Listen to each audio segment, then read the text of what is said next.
gathered today to talk the Tush Push, and the Tush Push is going to be staying in the NFL. There was a vote. It felt like there was some possibility that this would be the final season that we saw Philadelphia and others run this play. But, Coach, your initial reaction when you heard that they didn't get the votes to ban the Tush Push?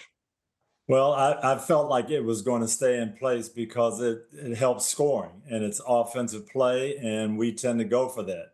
When I came into the league back in the early 70s or mid 70s, there was rules against assisting the runner. You could block for the runner. That's how you helped them. But you couldn't pull the runner. You couldn't push the runner. And now, for some reason, we seem to think that's okay. We have rules that regulate the defense, what they can and can't do. Defensive guys can't leap on top of people to block a PAT. You can't do certain things, but pushing the runner seems to be okay. And I just think it's not fair football. And I was disappointed, but I wasn't surprised. Yeah, when I heard it, Jack, I thought it was a huge victory for the Eagles. I had a player tell me that was a big reason why they felt like they had success last year, winning the Super Bowl and really bringing that team together. It galvanized the team and brought it together, and they felt like no one could stop that play. And I agree with you, Coach. That play is unstoppable. It's an unstoppable play. They got a big physical offensive line, very imposing. They perfected the technique. You know, you get guys up there 6'5", 6'6", 6'7", but they do a great job of playing low with leverage. I just think it's an impossible play to stop. And we've seen teams try goal line. We've seen teams, even you look at a team like the Tampa Bay Buccaneers, they got Vita Vea, and then they go out and then they draft Desmond Watson, a guy that weighs 425 pounds to stop it. So I just think it's an impossible play to stop, and it's no way it's going away. Do you think that was a draft pick designed to stop that one play? Maybe get a 400-pounder, but I don't know. Yeah, you got over 700 pounds in the interior of that defense, Coach. It gives you a chance. It's interesting. And I still don't think. Sorry, go ahead, Coach. I was going to say offensively, you can get behind and push, but the defenders, they can't get behind the defensive line. I mean, the linebackers, the safeties, they can't get behind the D-line and push back. So the rules really are not fair on both sides of the line of scrimmage, are they? Well, and even if you could push, okay, the offense still has the advantage because you've got to push first, and you've got to know, they know the snap count. So you can't push first. You got to have more power. You got to line up with more people, but then they don't have to run the play. They can line up like that and do anything else and throw the ball. You can't just pile your guys in there. It just, to me, I liken it this way. If a team was at the 1-yard line and they took two of their receivers and put them out wide and put one receiver on top of the other guy and threw the ball to him, you can't jump up there and get it. You can't push him because it's pass interference. It's not a play that would be fair. And to me, this is the same thing. We can line up 10 people behind the quarterback and push him, and you have no chance to stop it on defense.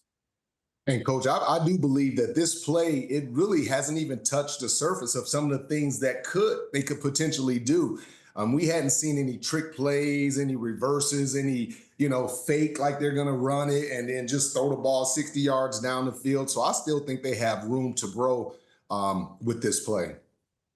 No, they do. And the big thing is you have to come with more manpower than they have. So if they put 4 guys behind the quarterback, and they all push, it just, you've got to counteract that. And you can't on defense because you don't know the snap count and you can't put enough guys in there. So to me, the whole thing goes back to, should we be able to assist the runner by blocking for him? Yes, we absolutely should. Should we be able to, in the open field, push guys, pull them into the end zone, hold them up so they don't get tackled? I don't think we should. Wow. I was shocked that it stayed. So if you look at some of the numbers of it, since 2022, when the play kind of got hot, the Eagles, they've run it 108 of the league's 316. So that's 34% of the entire tush pushes that we have seen league-wide that has been with Philly.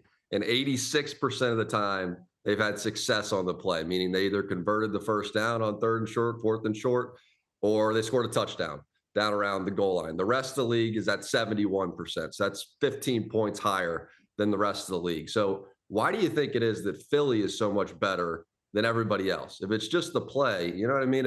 Why can't Josh Allen and the Bills do it at this same rate? What is it that Philly does, Coach, that makes them so much more elite at this play? Well, they're good at it. They practice it, and that is part of their weaponry. It's their mentality, and they've perfected it. They've got a strong offensive line. They've got a quarterback that squats 600 pounds, and they've got people behind him that can push. So they've got all the elements, but it's physics, and you should be able to succeed 70, 75% of the time if you've got enough manpower there to push your quarterback. And I think other teams are going to do that. And coach, they definitely have enough manpower. You start looking at Mulata and Landon Dickerson and all those big guys. And those guys, they're just not a big players. They're very athletic, so they can get low. And this is a play that they take a lot of pride in, Jack. Yes. Like just seeing them have success on these plays, they are high-fiving like like when they get a first down, they're high-fiving like it's a touchdown. They're celebrating. This is a play, like I said before, has galvanized this team, brought them close together, and this is an essential part of why they had success winning the Super Bowl last year. And that's one of the reasons why I think it didn't get knocked down, because people would think, okay, we're attacking the Philadelphia Eagles. We're coming after one team. Now, in the next couple of years, when everybody starts doing it, and you have 50% of the league doing it, that's when the rule will get changed. Yeah. We have seen Philly just take the soul out of defenses with this play. I mean, I can remember seeing defenses on the other side looking at each other like, what are we going to do? When they run it 1 and 2 and 3 times in a row down around that red area, and guys are trying to jump over the top of the pile, it's evident that they don't have a clue. They know that they can't stop it. They know that they can't stop it. Coach, and I think to your point, that's probably when you gotta step in as a league and go, how much strategy is involved here, and how much is this just pure physics? And they're going to score touchdowns on this play. Hey, Coach, we even talked about it last year when I said, hey, if I'm Philly, sometimes on first down, I'll just do the tush push and gain 4 or 5 yards. And it's such a really a simple strategy, but it's so hard, once again, to stop that play. And I agree with you, Coach. It should have been taken out. It's definitely an unfair play. It's definitely given the advantage to the offensive players. They've taken so much of the power away from the defense. You can barely play defense nowadays, but it's definitely an unfair play. But Philly has to use it to their advantage. Yeah, and when, just look at field goal block. When people perfected that, I'm going to step on my teammate and jump, and there's nothing you can do because you can't stop me from doing that. I get an unfair advantage, and they said we're not going to allow that because there's nothing that the field goal team could do. So I think this is in the same category, really. Hi, I'm Mike Tirico, and thanks for watching. Make sure to hit subscribe for the latest news and highlights from NBC Sports.